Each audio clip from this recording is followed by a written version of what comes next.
evening, everyone. I wanted to read again because I haven't read an actual book in a while for y'all. I've really just been kind of reading science stuff that I've been studying, so I want to get back to reading this book.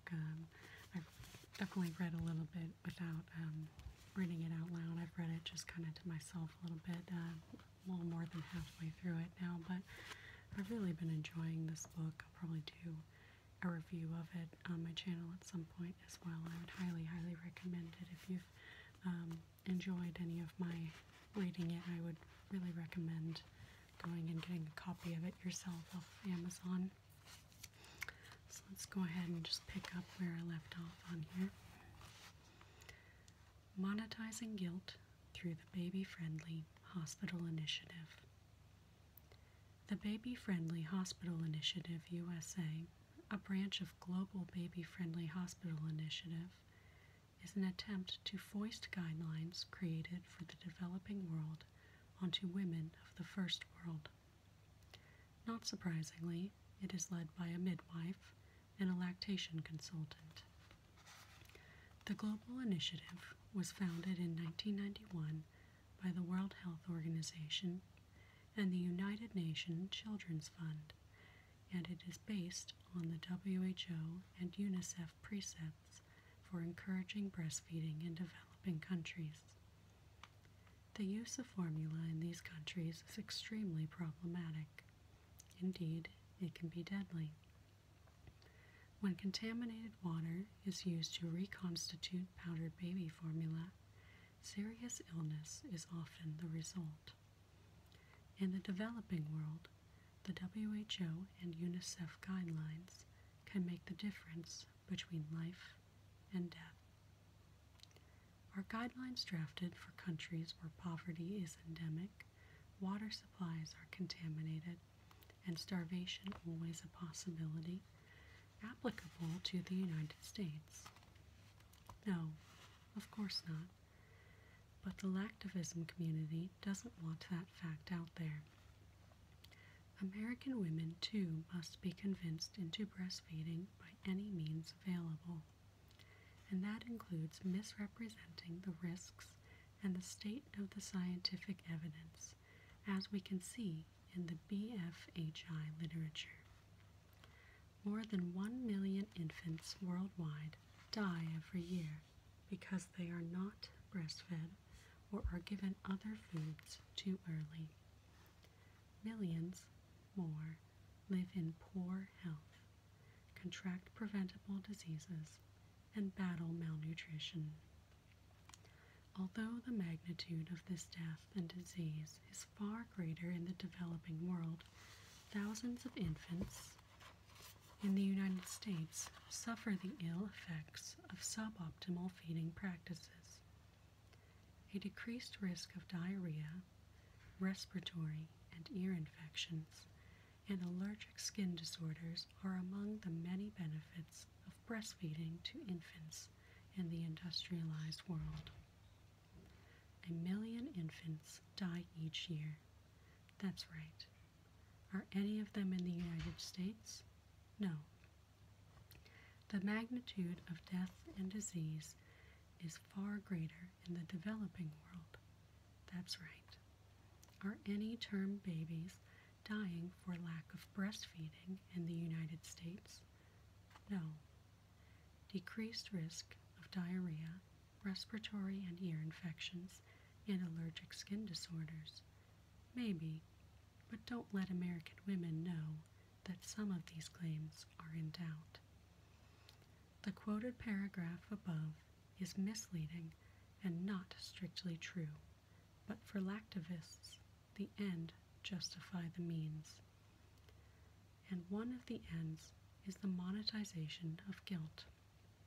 The Baby-Friendly Hospital Initiative is remarkably profitable for the organization that awards the credential. Consider the fee schedule for baby-friendly hospital accreditation. A hospital must pay $11,700 for the designation. As the BFHI notes, Fees paid by hospitals and birthing centers seeking the baby-friendly designation are the primary source of funding support for Baby-Friendly USA. The biggest problem with the Baby-Friendly Hospital Initiative, though, is that it is a spectacular and expensive failure. That's not surprising, since there was never any scientific evidence that it would work in first world countries anyway. Of course, women might have told them that these efforts were bound to fail, but no one asked them, as noted in the paper Rethinking Research in Breastfeeding. It is notable that in a field in which the behavior and views of women, their families, and society are so crucial, few studies incorporated an assessment of participants' views. Lactivists only care what lactivists think.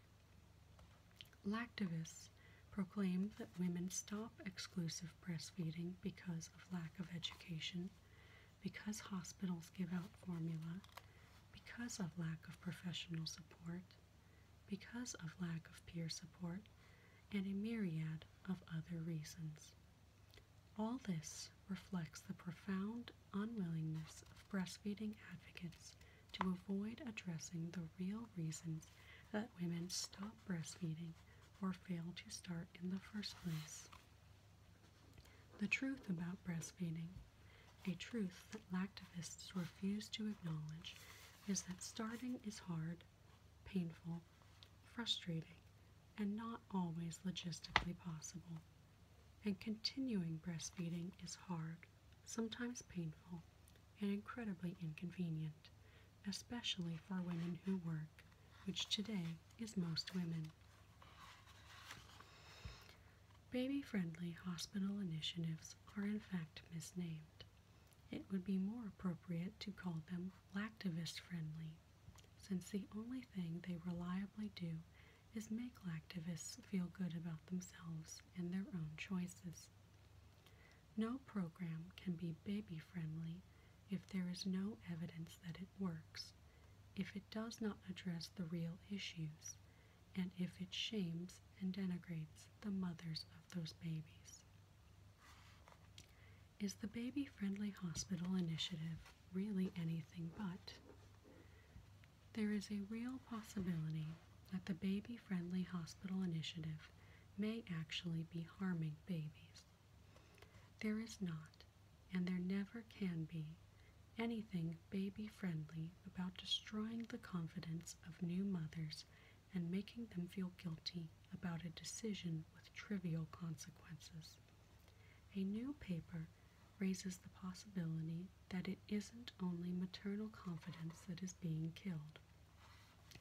The paper is Deaths and Near Deaths of Healthy Newborn Infants While Bed Sharing on Maternity Wards, published in the Journal of Perinatology.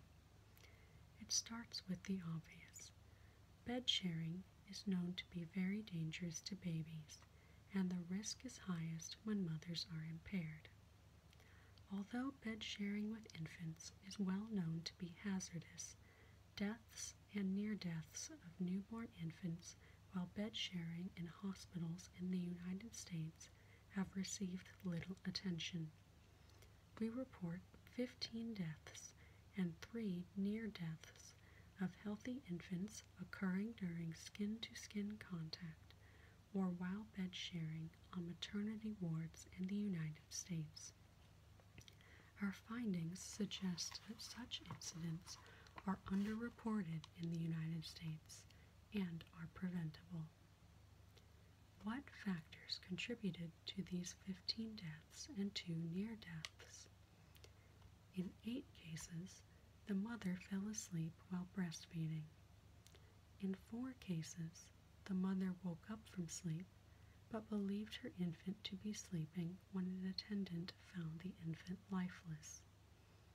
1 or more risk factors that are known or suspected were present in all cases. These included maternal sedating drugs in 7 cases, cases of excessive maternal fatigue, either stated or assumed if the event occurred within 24 hours of birth in 12 cases. Pillows and or other soft bedding present in 9 cases. Obesity in 2 cases. Maternal smoking in 2 cases. And infant swaddled in 4 cases.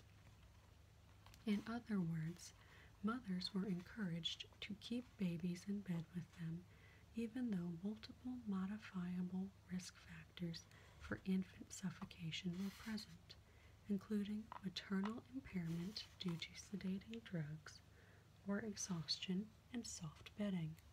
Why? To encourage breastfeeding, of course.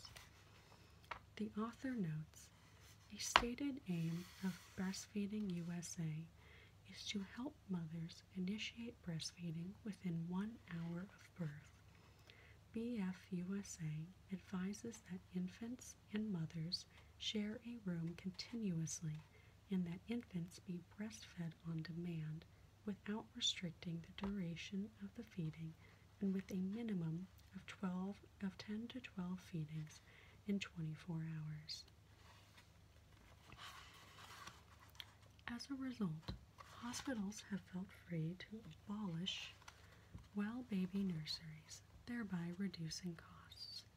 An unholy alliance of lactivists and hospital administrators have conspired to force new mothers to keep babies with them at all times, despite the fact that we know that such behavior is not safe for babies. How can we prevent these entirely preventable infant deaths?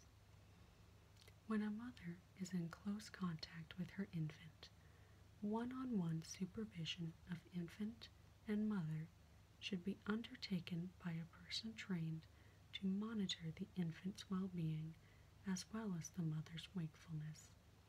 In many cases, nurses will be unavailable for these duties. In some cases, dedicated relatives or friends might perform this function.